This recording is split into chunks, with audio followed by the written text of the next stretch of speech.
Alright, guys, so I'm back with issue 4 of Batman 89 Echoes, and honestly, to my surprise, it isn't 6 months later and we didn't have 8 delays. I'm pretty sure we only had 2 delays, but still, we didn't have to wait that long. And you know what? I hope the last 2 issues release when they're supposed to, so we can finish this series hopefully by the end of the year.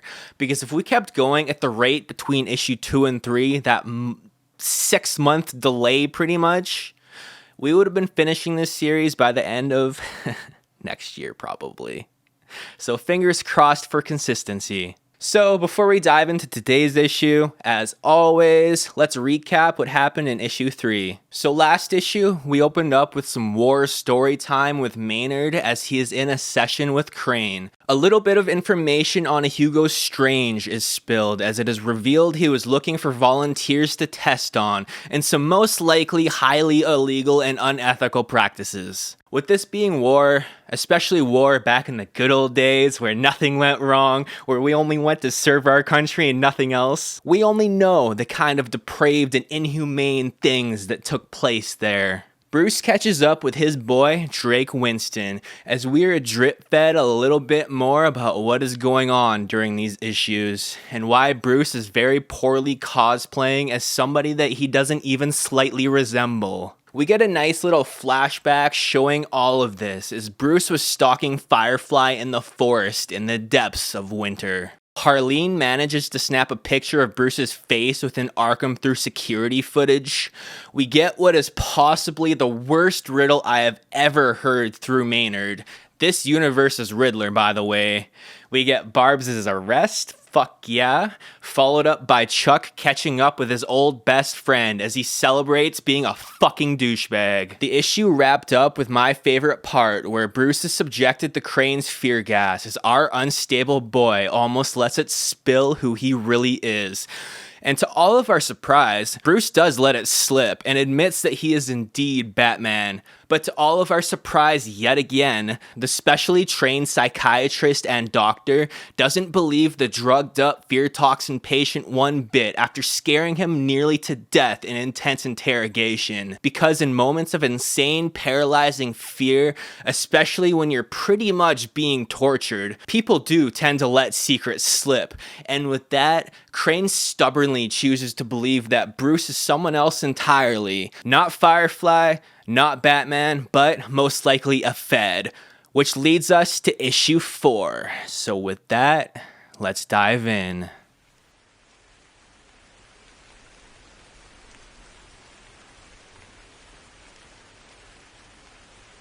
So this issue opens up where the last one left off, and that is right after Crane's fear session has wrapped up. Rakeem has Bruce by the shoulder as he is escorting him out, while at the same time stabilizing him. Considering the amount of drugs that are in his system right now, completely running rampant on his mind and body. The bodyguard takes a guess as to why he is in such rough shape and assumes it to be the fear juice, Crane's own, loosely throwing the lowery name out there in quotations, then proceeds to say how he's seen worse things than Bruce has, but not much worse. Alright, so before I go any further, I actually just realized this after wrapping up issue 3. So the whole Robert Lowery thing, Robert Lowery was actually the second actor to ever play Batman live action back in the 1940s. He played him in the Batman and Robin serial, and also Batman Takes Over. Pretty nice callback, if you ask me. Our drugged up boy, who has obviously seen way better days, urges the guard to get a message over to Drake ASAP. He needs his sidekick to go into belt 3, right hip, and grab the green capsule that is stashed in there, and goes on to ask Rakeem for a pen, if he has one. Rakeem hesitantly pulls it out of his right chest pocket, but before he hands it over, he just wants to make sure Bruce isn't going to Epstein himself. Bruce says nah, he's not gonna hurt himself, he's not about that life.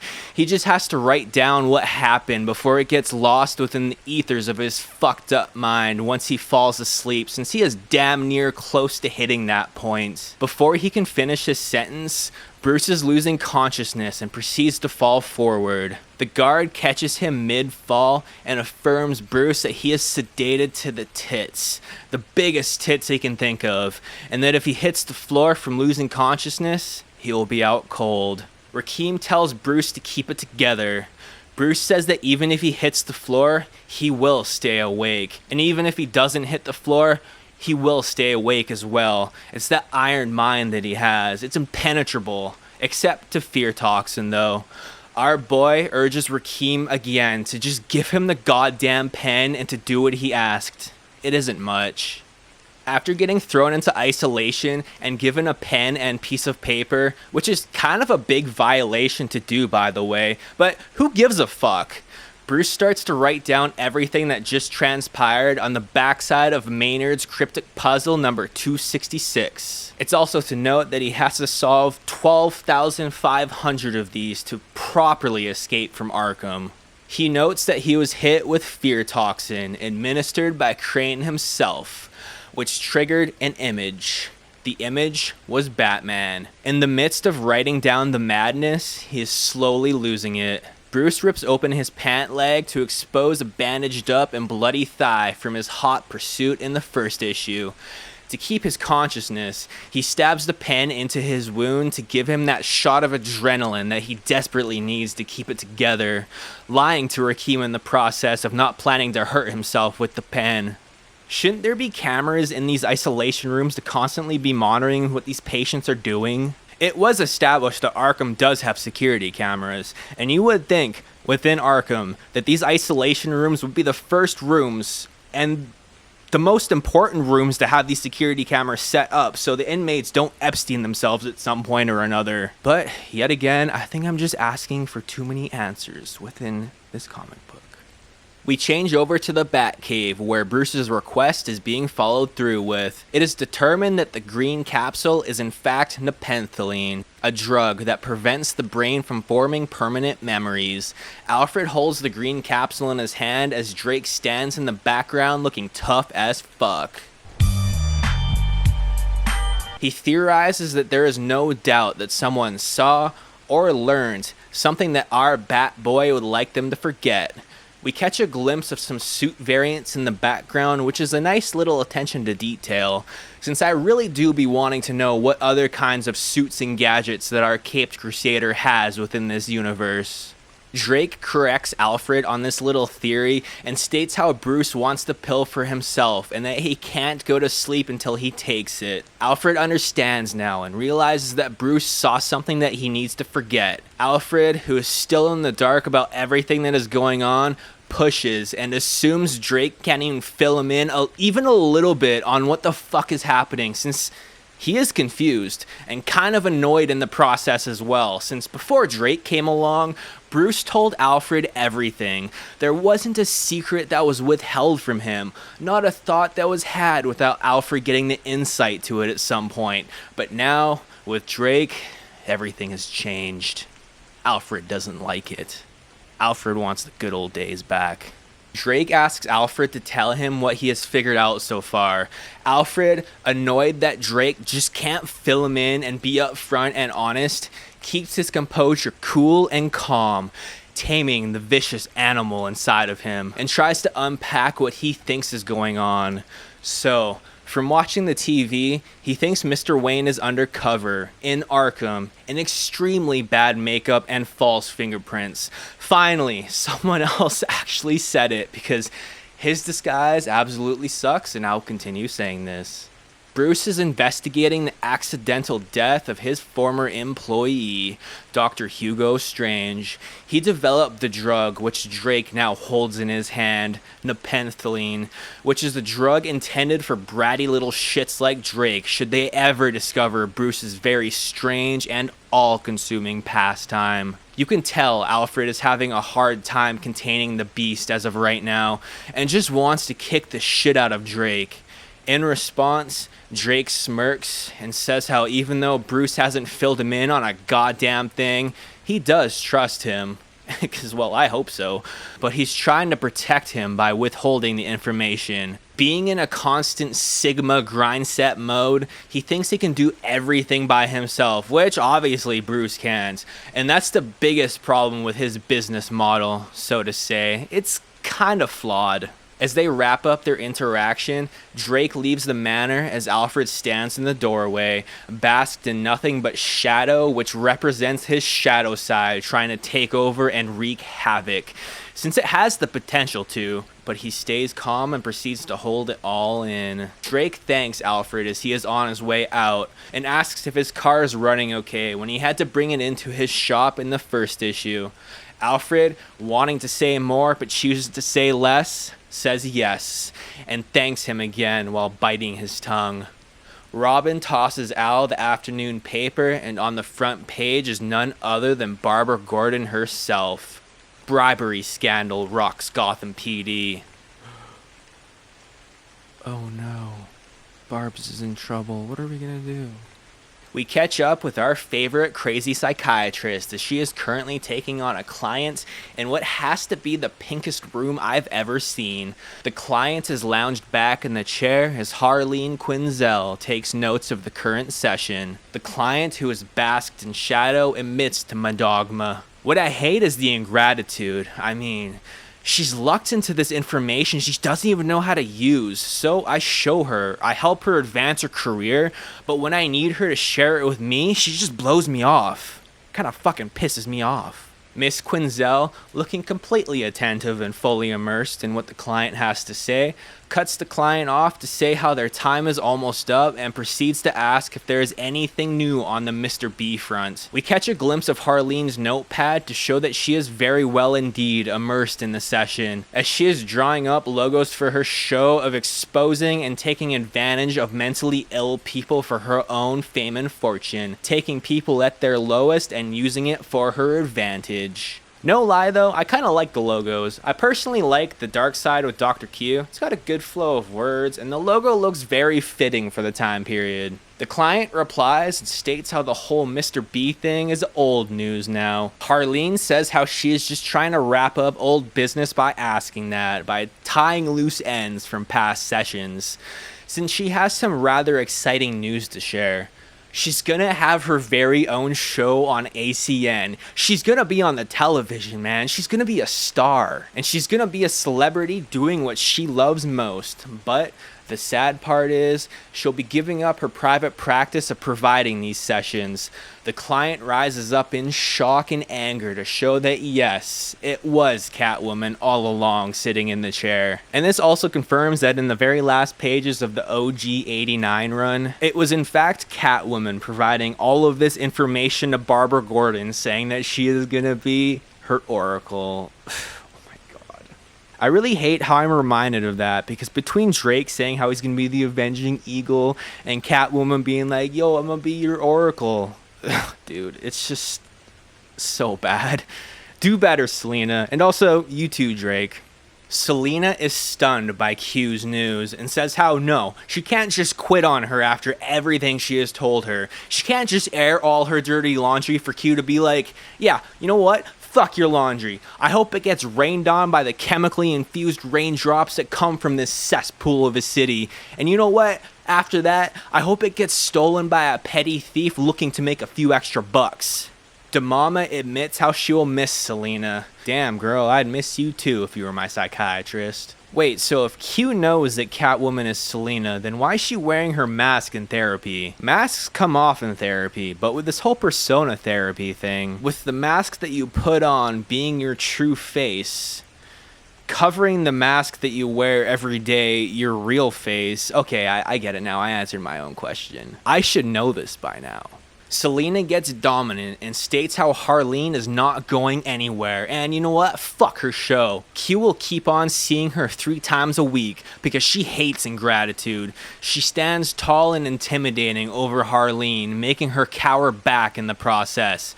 Miss Kyle reaffirms her psychiatrist that she must remember where she got the whole idea for persona therapy from, which, to my surprise, isn't her own original idea. Damn. I mean, that's pretty interesting how this whole persona therapy thing isn't Harleen's original idea, because Through these last few issues, she does talk quite a bit about it, and she does seem really knowledgeable on the whole concept. In my opinion, it not being her original idea kind of does the whole character a bit of an injustice, if you ask me. I don't like it.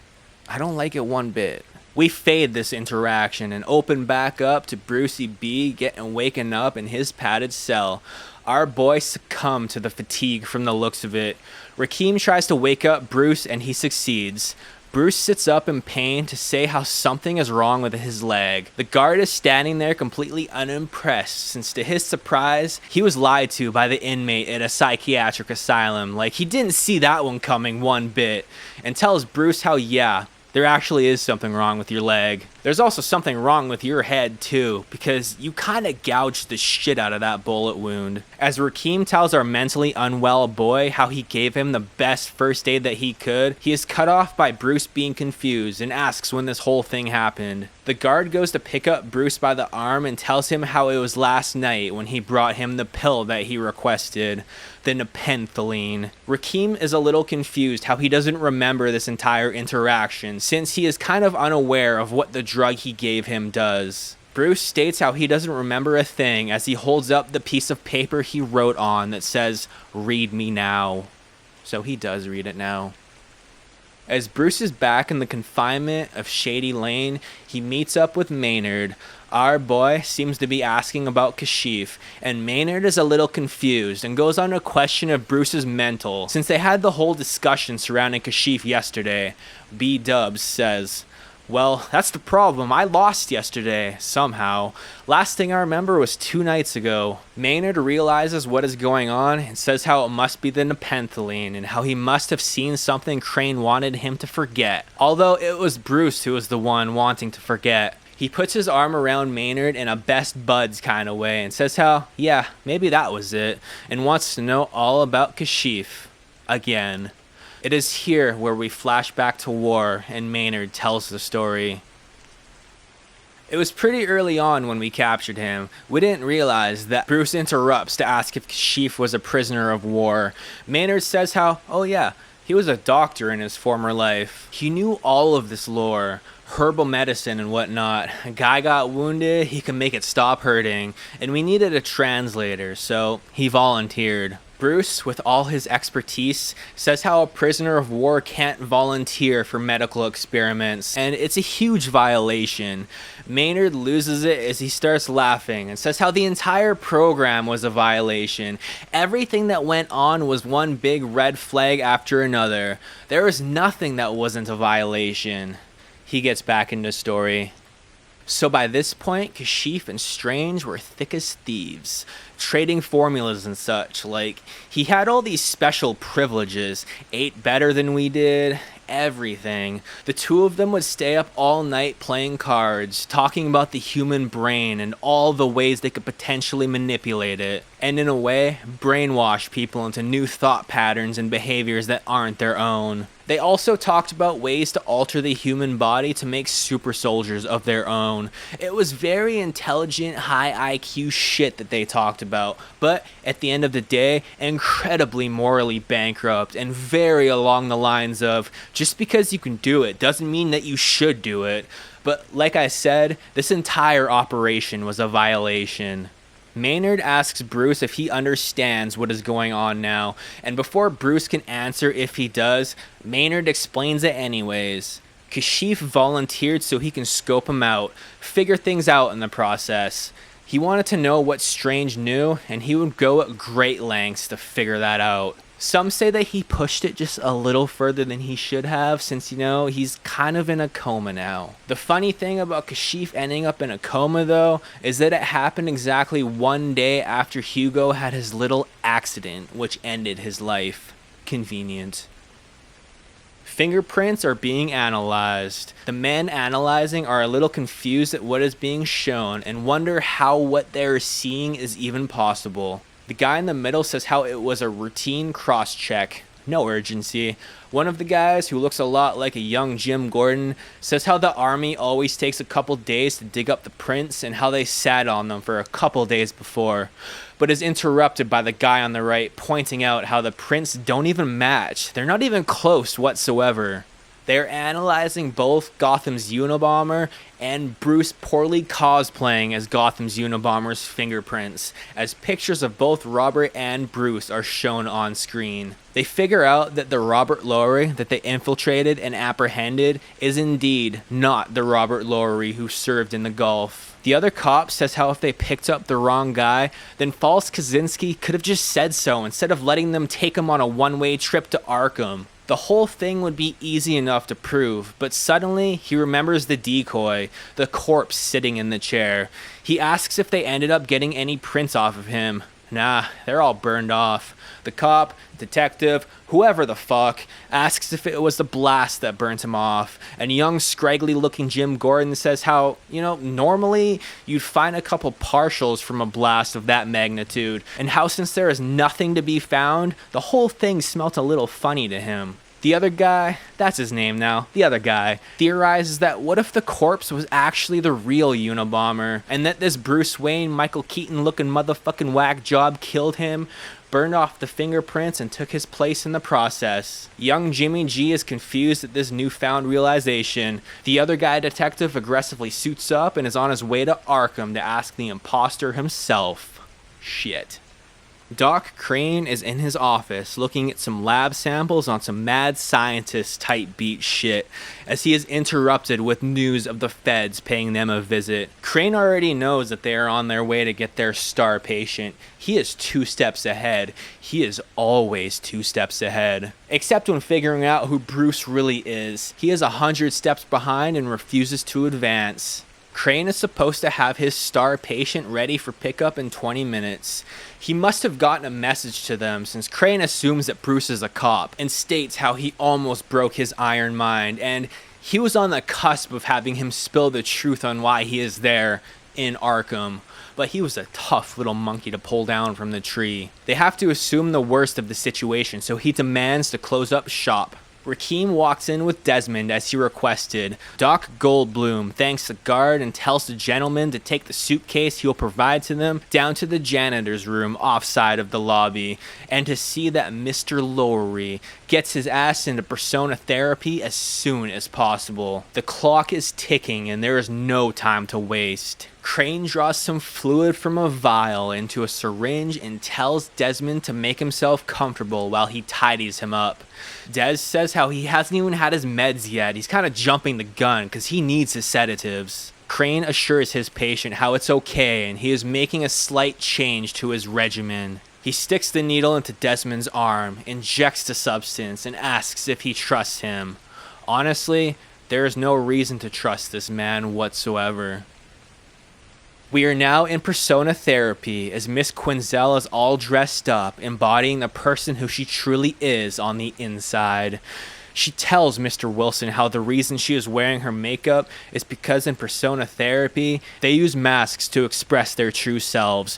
And with the patient seeing her in her makeup, it could further push the other patients to find comfort to do the same, which in process helps them figure out and embody who they truly are on the inside. And from there, they learn to properly suppress this side of themselves in the normal day-to-day without their makeup on. With the makeup on, it helps them get tapped into their primal, more animalistic versions of themselves. Before she can explain any of this, Bruce interrupts her speech and says how he has a TV and has seen the entire thing 1,000,000 times now through the Batman and Joker. He goes on to state how, well, the thing is, he doesn't do clown face. He has other methods to tap into what's on the inside.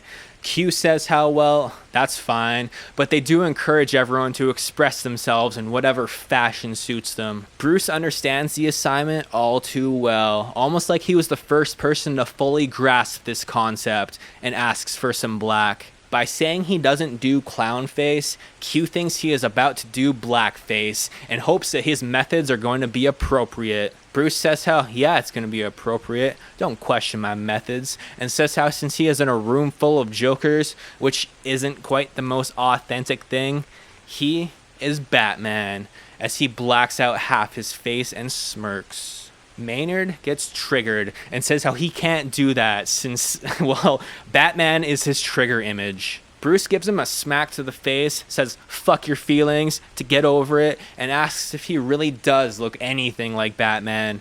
Maynard takes a second to take it all in and admits how Bruce really doesn't look the part and says how he's on top of it. Miss Quinzel puts her arm around Bruce with the look in her eye that she wants to go fuck him in the back closet, since the person she is taking massive influence from in her disguise, the Joker, is literally two sides of the same coin of what Bruce is trying to pull off, Batman, as she catches the vibe and feels the pull. She says how she is looking forward to working with the two of them. Harleen respects how Bruce and Maynard are the only two people in the class who don't copy exactly what she is doing by trying to look like the Joker, as Maynard puts a big green question mark on his face. Miss Quinzel asks Anthony about the story he told last class surrounding his lifelong urge to strangle cats. And before Anthony can dive into it, a buzzer goes off.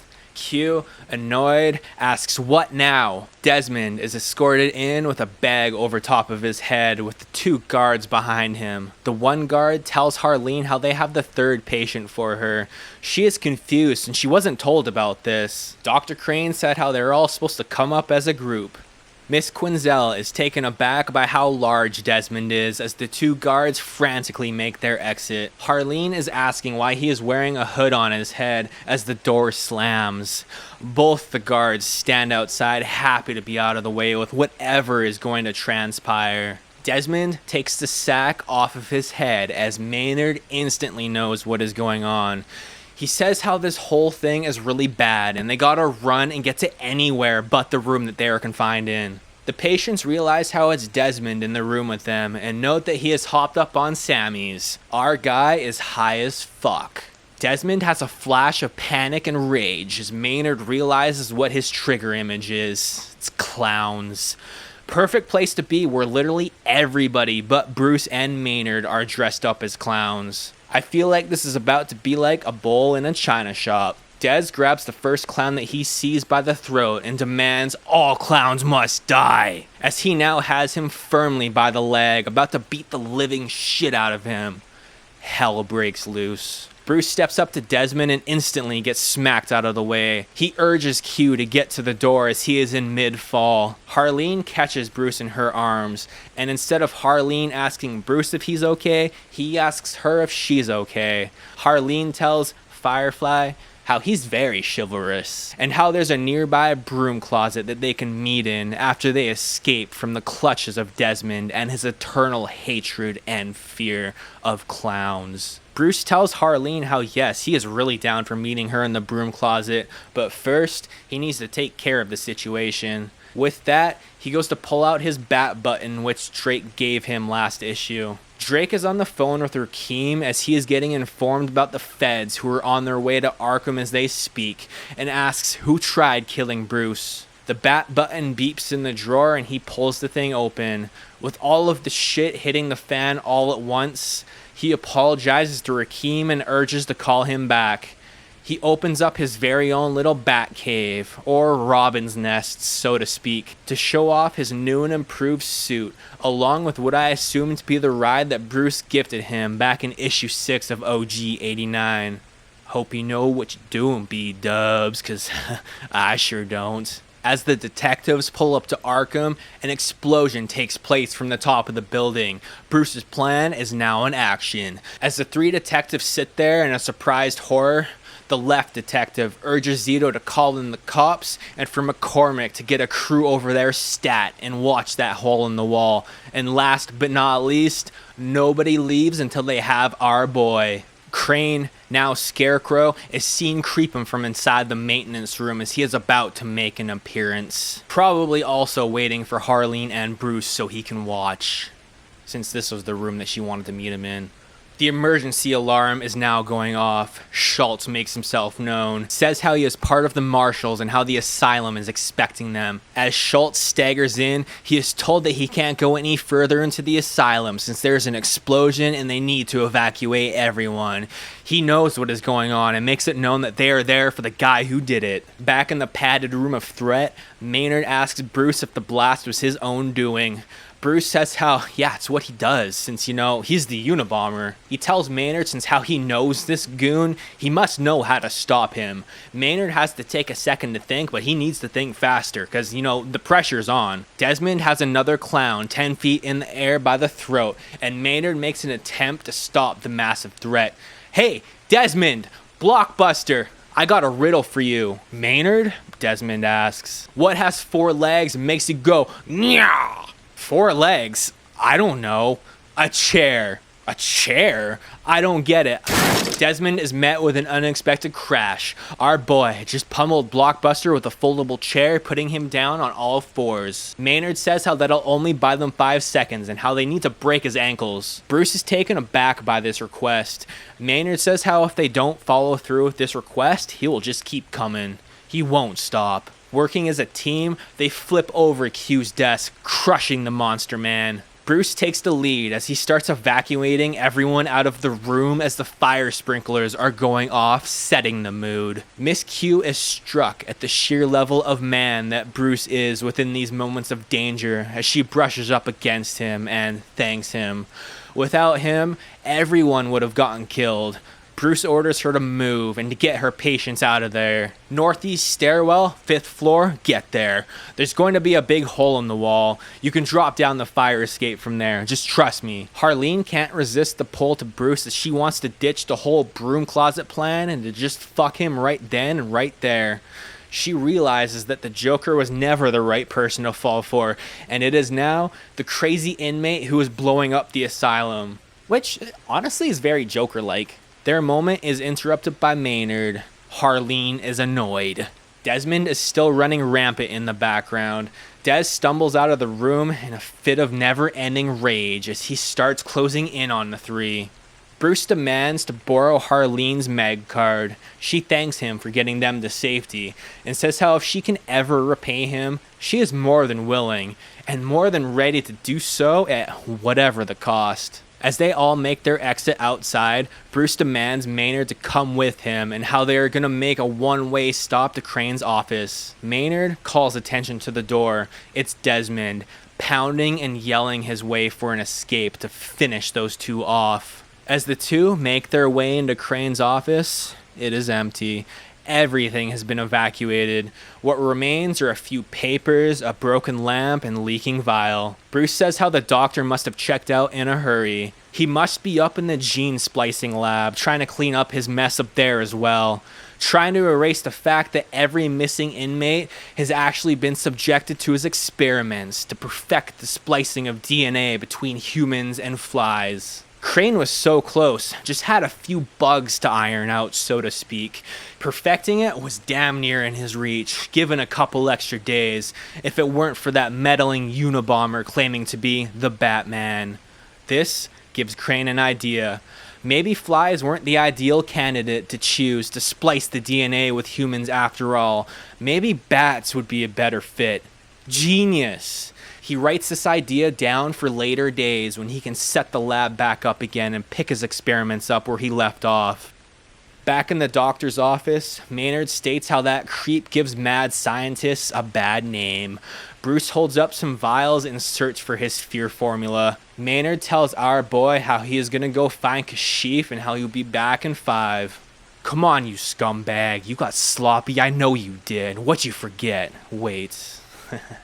Well. Thank you, Doctor.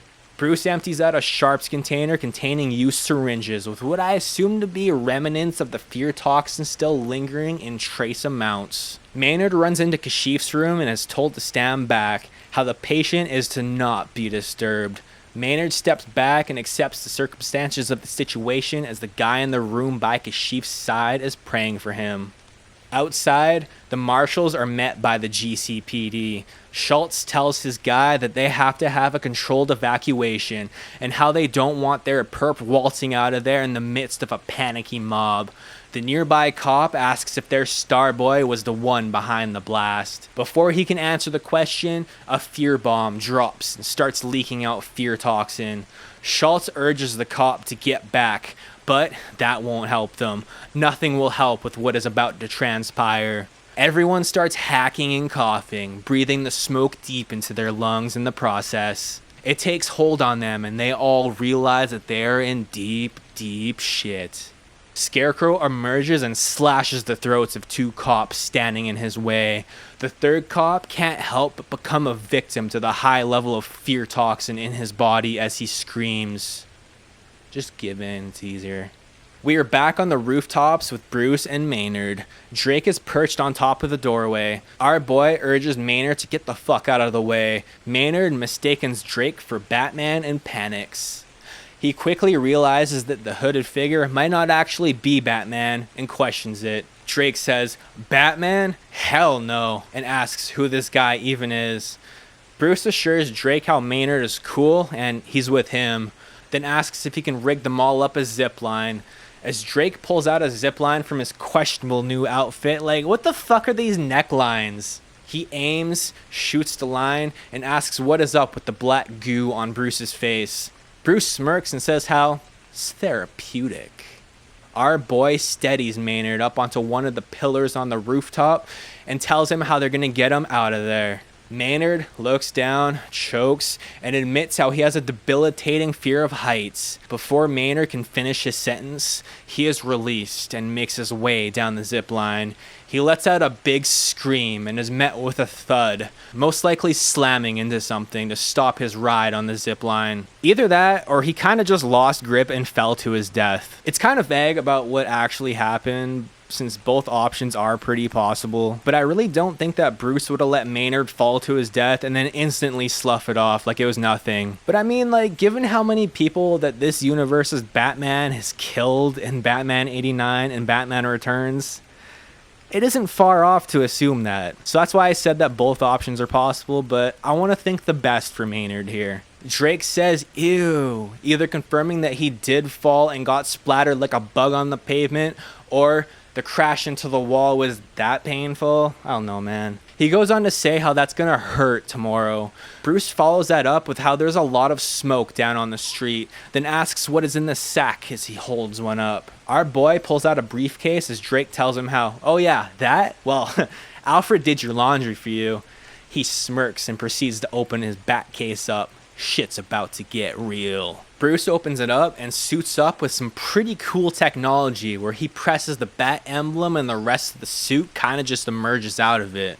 As the inmates make their way down the fire escape, Miss Q is taken aback by how somebody gassed the cops. An inmate states how this is their chance. Since the cops are distracted, they gotta bust a move as they make their way down the last ladder, slowly but surely securing their freedom. Another inmate questions the motive and says how that they're all violent cases and how they'll get shot in the back if they try to make an escape. The last guy down the ladder says how he is not going back to the shithole that they just came out of, and says how even though the cops might kill them, they literally just almost got killed. All the cops that showed up are choking and crying from whatever is happening in their heads. A reporter is on the scene. She is letting the good people of Gotham know that there has been a breakout at Arkham Psychiatric, where police are under attack from some sort of unidentified bioweapon. One of the detectives, marshals, whoever the fuck, urges to get the cameras back, how nobody is safe. An escaped inmate asks Q for help and wants to know what to do now. She just had the greatest idea of her life and urges everyone to listen carefully. Somebody yells how they're coming out with a hostage, and if they try to stop them, they will shoot her. The hostage being Miss Q. The marshals take note of this. So does the news reporter as she notes that it is Miss Q, the TV shrink that they have for hostage. Harleen makes herself known and says how, yes, it's true, it is her. And the guys behind her, well, they have a gun and they will use it on her. As the inmates follow the plan through, they question if everyone else is buying this bold level of unjust bullshit. Harleen thinks they do and urges them to stay close and for the guy behind her to keep his hand on her back, which is a finger gun. Totally believable. As Bruce finally finishes suiting up, he looks up at the night sky that he has desperately missed to take everything in.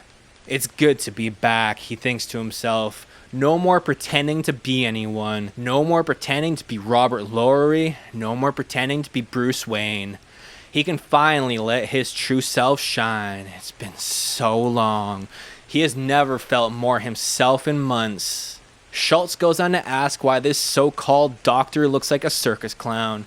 You know, that's a pretty good question to ask in this little predicament. The guy behind him says how she's legit since she's on TV. Everything and everyone who appears on TV in any shape, way, or form is 100% legit and should never be questioned. He says how, great, nothing perks me up like a celebrity guest star. With that being said, he tells Schultz, or Skip, I don't know, dude, these two guys look damn near identical. But he tells him, well, if that's the case, then to not look up, because he's in for one big surprise, as Batman takes a leap off the top of Arkham Asylum. Well, that's the cherry on top, and why not? This whole stinking city is just one big nut house. As we wrap up this issue, teasing issue 5, Prime Time with Dr. Q.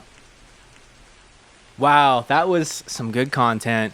Things are finally starting to pick up, and you know what? I'm all for it. Hell yeah, for finally seeing Batman that isn't in a flashback. It's only been like 4 issues, and things are finally escalating. I honestly can't imagine being those detectives, getting to the asylum, witnessing an explosion, then seeing cops get gassed, scream their faces off, a giant scarecrow emerge out of literally nowhere, witness a guy fly down from a zip line, crashing into a wall, or, like I said, falling to his death, the hot TV psychiatrist who is, for some reason, dressed up as a clown, being held hostage by people also dressed up as clowns, and then seeing Batman just leap off the building. Dude, fucking chaos.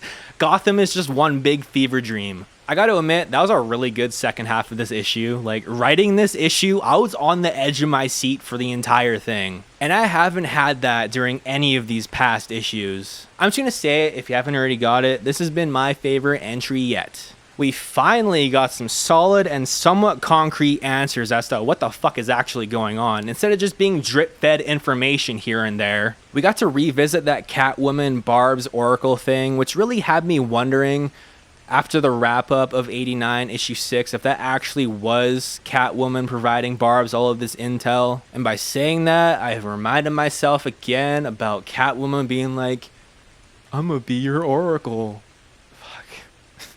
We got to see Scarecrow in all of his glory, as short-lived as that was. What was that, like 1 panel? We got Drake in a new outfit, which in my opinion kind of fucking sucks. I really liked his original outfit. It really suited him, his personality, and just like the tone of this universe. This new suit reminds me so much of Batman Beyond, and it just doesn't fit the vibe for me. But I mean, this new one kind of takes the heat off who he really is, because his old suit were the colors of his work, same with the Robin logo being the logo for his work as well. But I don't know, they could have done something so much more and so much better with this new design. Like those necklines, what the fuck? We also got no Barbs in this issue, fuck yeah. But other than that, yeah, I'm actually really surprised at how solid this issue was, considering how the last 3 were pretty alright at best. And looking back at it, I don't really think that I got all of that hyped reading them. Like, it hit the spot, I was satisfied, but good enough to keep my interest for this series going. And honestly, they just never really left me feeling all that hype, but this one kind of did, as you can tell. We only had to endure to the halfway point to finally get the snowball rolling. I'd really like to know more about how Harleen's idea for the whole persona therapy thing isn't her own original idea, as it's kind of implied how it might be Selina's, because like I said earlier, I'm not a fan of that at all. It does Harleen's character a bit of an injustice, because she is a psychiatrist trained in that department, and it isn't too far off to assume and think how this whole persona therapy idea was an idea of her own doing. We got another riddle from Maynard that wasn't Barney Rubble, man. Like, I don't care if it wasn't a serious riddle or not, but anything's better than that Barney Rubble shit, because looking back at it, I still don't know. It was also established how Bruce has his own stash of nepenthyline, so maybe someone, or even a few someones, are going to figure out that Bruce is Batman, or that Bruce is posing as Firefly, maybe both, and he is just going to drug them and erase their memory in the process. I mean, it makes sense, because his identity is pretty close to being figured out. And why else establish a drug that stops memories from being formed for other than that reason? And why else give Bruce his own little supply of this drug? So I guess with all that, we'll see where all this goes with issue 5 and 6. I'm really hoping that the last 2 issues match the pace of the second half for this issue, because this is what I've been waiting for. And I know everybody else has been waiting for this as well. So with that, I'm going to wrap things up. My name is Freddy Savage, bringing you Batman 89 Echoes, issue 4, and I'll see you in issue 5. Peace.